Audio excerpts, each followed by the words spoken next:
The Making of the Menace, 1965. 2.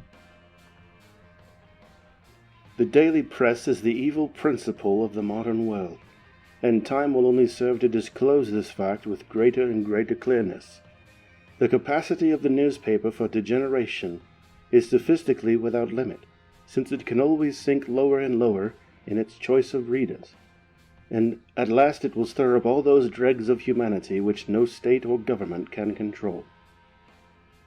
Soren Kierkegaard, The Last Years, Journals, 1853 to 55. The best thing about the angels is that we don't lie to each other. Of course they don't go for outsiders, 'cause we have to fight fire with fire. Hell, most people you meet won't tell you the truth about anything, man. Zorro, the only Brazilian Hell's Angel. It was part of the cover story. Arthur Schlesinger Jr., explaining why he whapped the press with a bogus explanation of the Bay of Pigs invasion. Politicians, like editors and cops, are very keen on outrage stories, and State Senator Fred Farr of Monterey County is no exception. He is a leading light of the Carmel Pebble Beach set, and no friend of hoodlums anywhere, especially gang rapists who invade his constituency. His reaction to the Monterey headlines was quick and loud. Farr demanded an immediate investigation of the Hells Angels, and all others of that breed, whose lack of status caused them to be lumped together as other disreputables. In the cut-off world of big bikes, long runs, and classy rumbles, this new state-sanctioned stratification made the Hells Angels very big. They were, after all, number one, like John Dillinger. Attorney General Thomas C. Lynch, then new in his job, moved quickly to mount an investigation of sorts. He sent questionnaires to more than 100 sheriffs, district attorneys, and police chiefs, asking for information on the Hells Angels and other disreputables.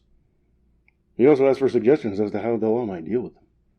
6 months went by before all replies were condensed into a 15-page report that read like a plot synopsis of Mickey Splain's worst dreams. But in the matter of solutions, it was vague.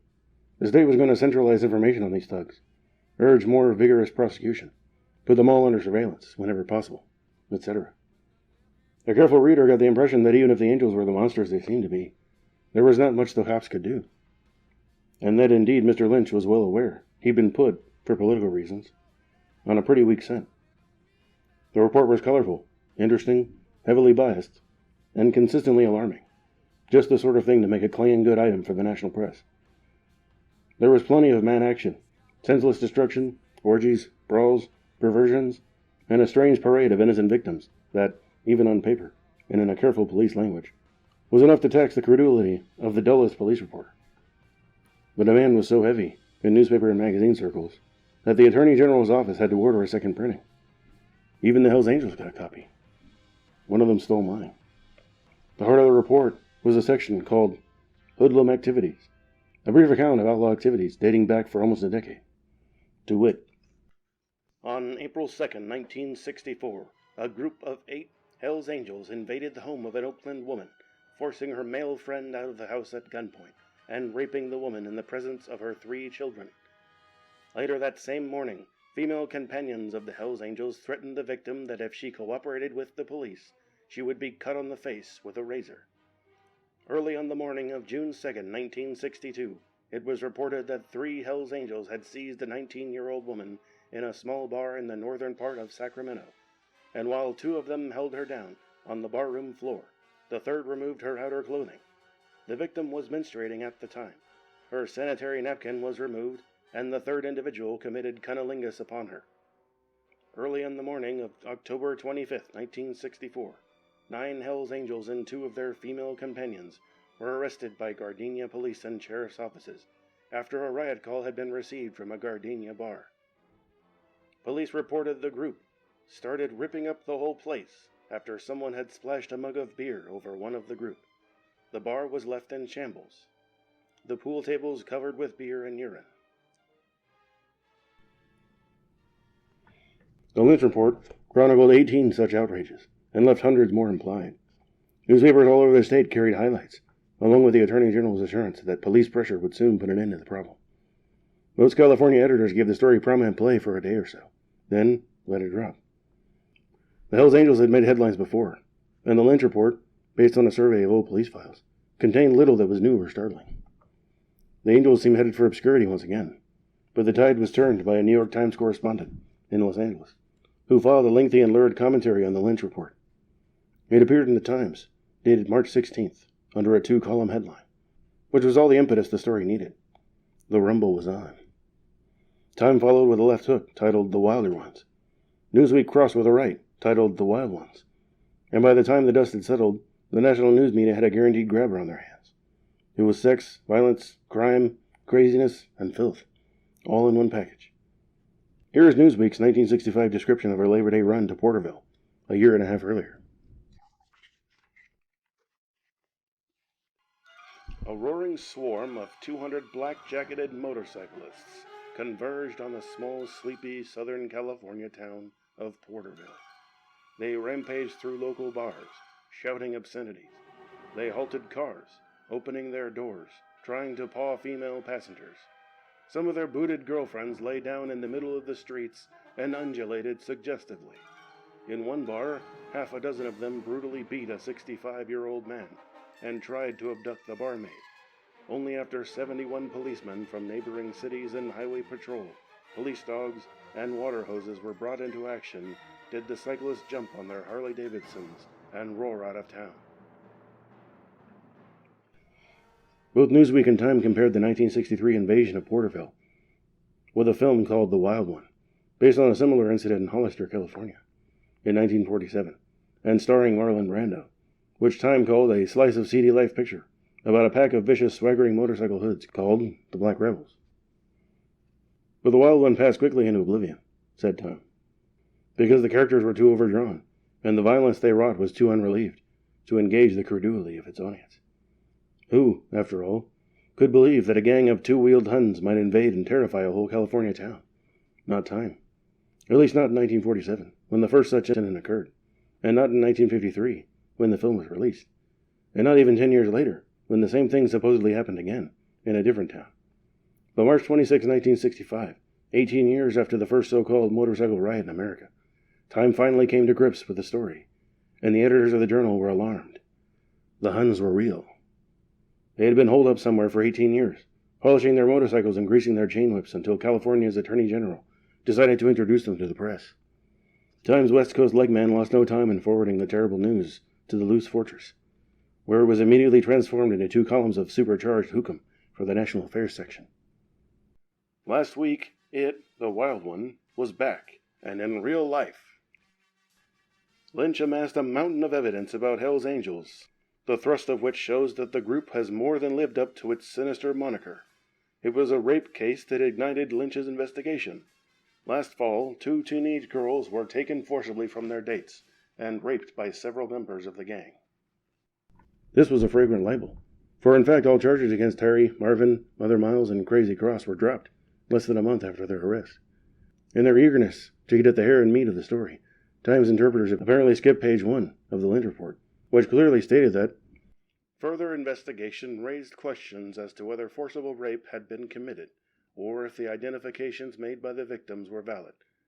By a letter dated September 25, 1964, the District Attorney of Monterey County requested dismissal of charges in the Monterey Carmel Municipal Court, which request was with the concurrence of the grand jury. Not quoted in the report were the comments of a deputy district attorney for the county. A doctor examined the girls and found no evidence to support charges of forcible rape, he said.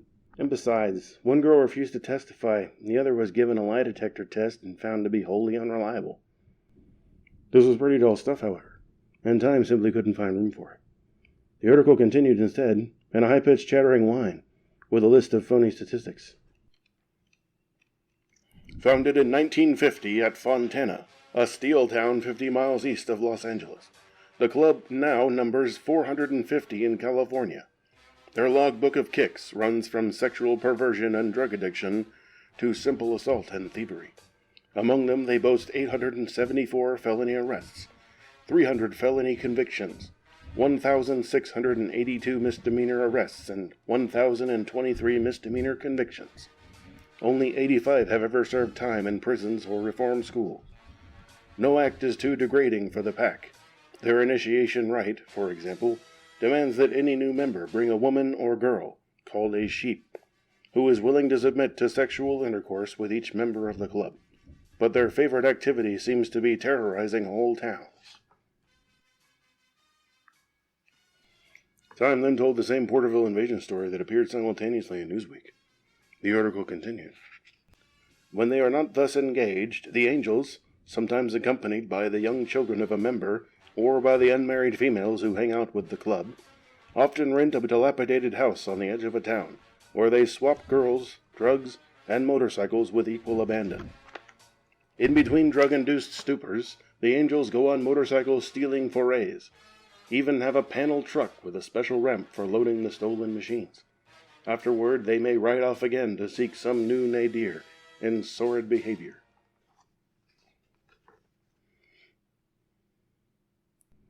There was clearly no room for this sort of thing in the Great Society, and Time was emphatic in saying it was about to be brought to a halt. These ruffians were going to be taught a lesson by hard and ready minions of the establishment. The article ended on a note of triumph. All local law enforcement agencies have now been supplied with dossiers on each member of the Hells Angels and on similar gangs, and set up a coordinated intelligence service that will try to track down the hoods wherever they appear. They will no longer be allowed to threaten the lives, peace, and security of honest citizens of our state. Said he, Lynch. To that, thousands of Californians shuddered a grateful amen. No doubt there was some shuddering done in California that week, but not all of it was rooted in feelings of gratitude. The Hells Angels shuddered with perverse laughter at the swill that had been written about them. Other outlaws shuddered with envy at the Angels' sudden fame. Cops all over California shuddered with nervous glee at the prospect of their next well-publicized run-in with any group of motorcyclists. And some people shuddered at the realization that Time had 3,042,902 readers. The significant thing about Time's view of the Angels was not a crab-wise reproach to reality, but its impact. At the beginning of March in 1965, the Hells Angels were virtually non-existent. The club's own headcount listed roughly 85, all in California. Routine police harassment had made it impossible for the outlaws to even wear their colors in any city except Oakland. Membership in the San Francisco chapter had dwindled from a one-time high of 75 to a mere 11, with one facing expulsion. The original Purdue, including Fontana, chapter, was reduced to a handful of diehards determined to go down with the ship. In Sacramento, a two-man vendetta in the form of Sheriff John Miserly and a patrolman named Leonard Chatouin had made life so difficult that the Angels were already planning the big move to Oakland. And even there, the heat was on for real.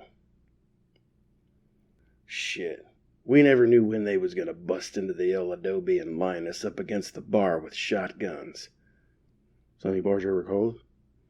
We even started drinking at the Sinners Club because it had a back door and a window we could get out of. I mean, the heat was on, man. We were hurting. A good reporter, if he chooses the right approach, can understand a cat or an Arab. The choice is the problem, and if he chooses wrong, he will come away scratched or baffled.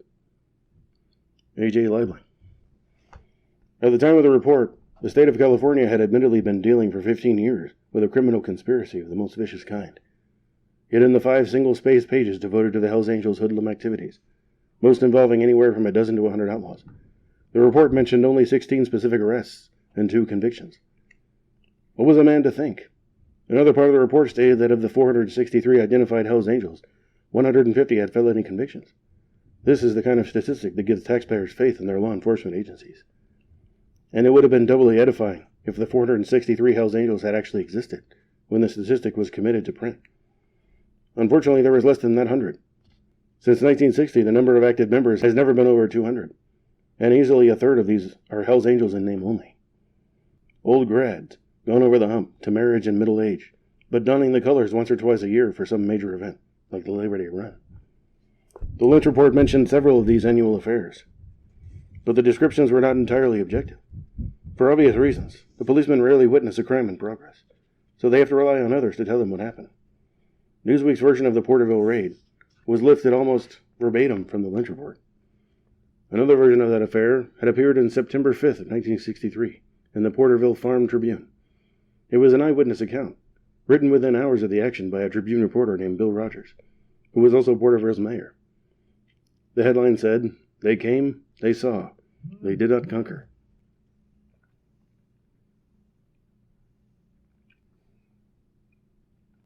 Porterville police knew by Saturday morning that the motorcycle clan of California might hit Porterville during the weekend. By late afternoon, there were riders beginning to congregate at Main and Olive, with the Eagle Club as their drinking center. A few riders were in Murray Park. No one that we saw was out of line. By early evening, great numbers had begun to arrive, and there was a buildup at Main and Olive.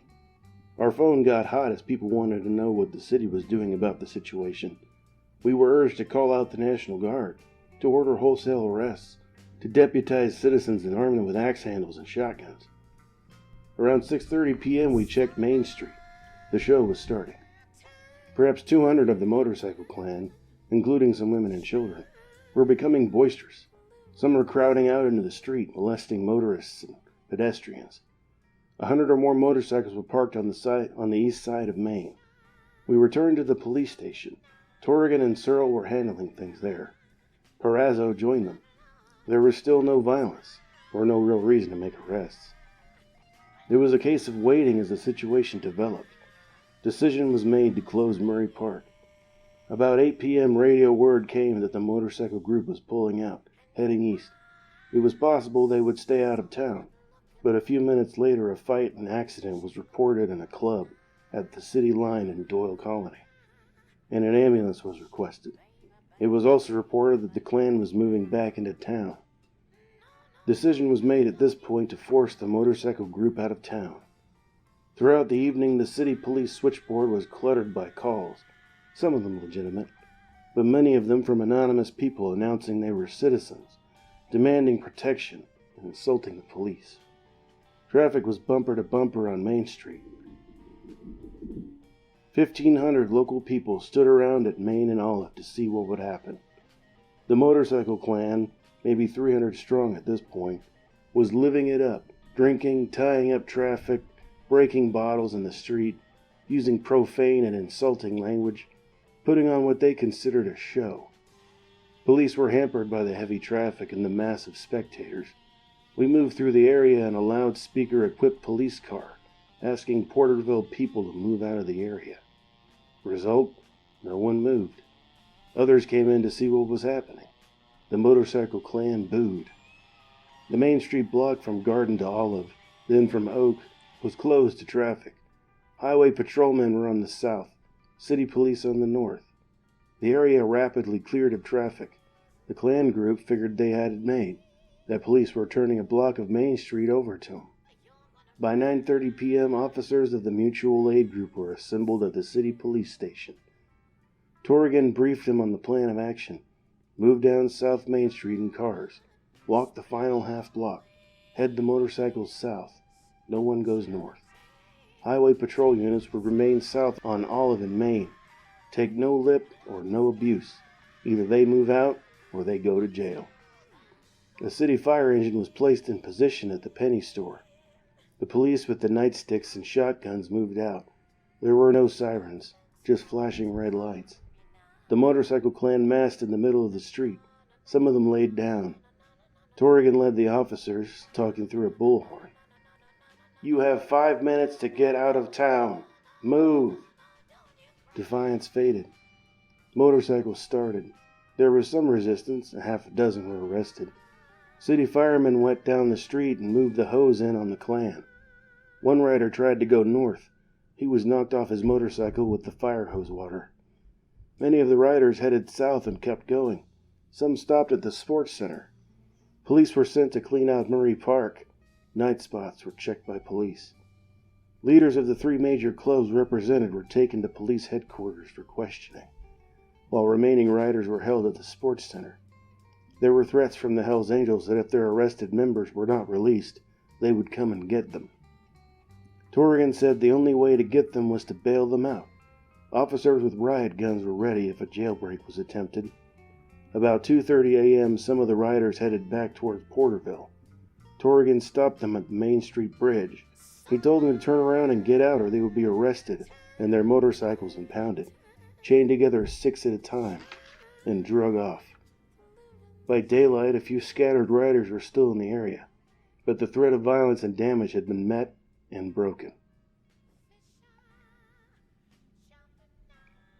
A man that should call everything by its right name would hardly pass the streets without being knocked down as a common enemy.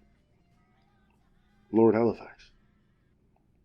Well, a glaring example of the way police reports tend to over-dramatize the Angels is this account of a July 4th, 1964 run to Willits, a lumbering town of about 3,500 in Northern California. The official version follows an account from a San Francisco housewife, Mrs. Terry Whitwright, whose husband is a native of Willits. The two versions are not contradictory, but the difference in point of view suggests that the Hells Angels' reality often depends on who describes it. Here is what Mrs. Whitwright said in a letter dated March 29th, 1965. Dear Hunter, the first time I had ever seen the Hells Angels was on the 4th of July celebration in Willits, California. Willits is a very small town, approximately 100 miles north of San Francisco. Every 4th of July they have a Frontiers Day celebration, which includes a carnival, parade, dances, etc. We went up for it, and on Willits Main Street the Hells Angels were lined up for a block and a half, coming in and out of a very populated bar. We, that's Lori, Barbie, Terry, and I, were walking down the street, and one man, wearing a black leather jacket, boots, dirty black t-shirt, etc., grabbed Lori by the hand and talked to her for a while, asking her name, and all the time being very gentle and very nice. This was around 2:30 in the afternoon. Later that evening we went to an elderly woman's house, where we were staying while we were in town. She has a nephew by the name of Larry Jordan. He is a Wilkie Indian, about 27 or 28. He is also a brother to Phil Jordan, a professional basketball player who played for the New York Knickerbockers, and also the Detroit Pistons. Well, anyhow, to get back to Larry Jordan, about 7:30 that evening a girl came to the door, crying and shouting, "Eileen, Eileen, help me!" I came to the door, and there stood Larry, blood pouring down the side of his neck, and from his temple. Eileen, his aunt, completely fell apart, so I had to take him to the bathroom and clean him up. He had been cut severely with either a razor blade or a knife by a Hells Angel. Now, the reason never was established, why he was jumped by 6 or 7 Hells Angels, but he was the type of guy who looks like he thinks he's better than anyone. But this isn't the way he is, of course. He holds himself very aloof, never looks for trouble, but he never backs away from trouble either. It's rather hard to explain. I guess you just have to know him, I think. If you know any Indians well, maybe you'd understand. Terry came back, he had been at the store, and after some talking and persuading, he got Larry into the car and to the hospital. Of course, everyone was drinking, and they all wanted to get a bunch together and run the Hells Angels out of town, but they didn't. One other acquaintance of ours, by the name of Fritz Bassie, also got beat up by him. He went home to get a gun, and the local police threw him in jail for the night. All in all, there wasn't too much damage done, but an air of uneasiness hung over the town. No one knew what would happen next, and no one could really relax and have any fun, or enjoy themselves as they usually do on these celebrations on the 4th of July. It's a shame, really. The Attorney General told it this way. On July 4th, 1965, at the invitation of the same bartender who had previously worked at a Hells Angels hangout and rodeo, the Oakland Hells Angels made a run to Willits. An advance group of 30 entered the city the previous day, and by the afternoon of the 4th, there were some 120 motorcyclists and their female companions congregating at a local bar. In addition to those from Oakland, there were Angels from Vallejo and Richmond, as well as the Mofo Club from San Francisco. Periodic fighting between the motorcyclists and local citizens broke out with beer bottles, belts made from motorcycle drive chains, and metal beer can openers being used as weapons. It was noted that some members, apparently designated as sergeants at arms, did not drink, but spent their time watching the group. When the police were called, these people would pick up broken bottles, pour beer on any blood remaining on the floor, and move groups in and out of the bar to make police interrogation more difficult. When one local citizen took it upon himself to obtain a shotgun and return to the bar where the group was congregated, he was arrested. Assistance was obtained from the California Highway Patrol and the Mendocino County Sheriff's Office, The group was then instructed by the chief of police to move out of town to the city limits. After the move, some fights between the angels themselves occurred, but no local citizenry were involved.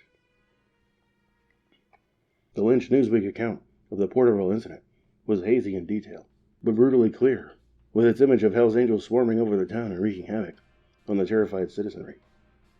By comparison, the eyewitness version was pale and slow, just like Mrs. Whitwright's tale of the Willits incident, which lacked all the zap and tension of the colorful police version. There is not much argument about basic facts, but the disparities in emphasis and context are the difference between a headline and a filler in most big city newspapers. Do the Hells Angels actually take over a town, as they are often accused of doing? Or do they merely clog a main street and a few local taverns with drunken noise, thus flaying the sensibilities of various locals? In a larger context, how much of a menace are the Hells Angels? And how seriously do they threaten the lives and limbs of people of California? Or in Idaho, Arizona, Michigan, New York, Indiana, Colorado, New Hampshire, Maryland, Florida, Nevada, Canada, and all the other places where rumors of their arrival put the populace in an uproar?